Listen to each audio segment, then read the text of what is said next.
Le réseau des aires protégées terrestres en Nouvelle-Calédonie comprend 5 types de statuts sur l'ensemble de la Grande Terre, ayant chacun des objectifs de conservation de la biodiversité et des accès réglementés. La réserve naturelle intégrale.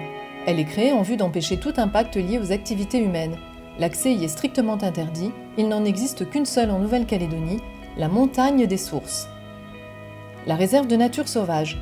Elle permet de préserver les caractéristiques naturelles intactes. L'accès est fortement limité et réglementé, et tout acte de nature à perturber la faune et la flore est interdit. Il en existe 3 en province nord, le Mont Panier, le massif de la Houpinier et l'île de Pam. La réserve naturelle, elle permet la conservation des espèces menacées et de leur habitat. Elle est accessible au public et des aménagements légers peuvent y être réalisés aux fins d'éducation et de sensibilisation à la biodiversité.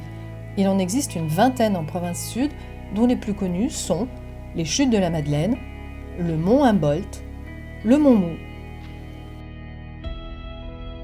L'aire de gestion durable des ressources.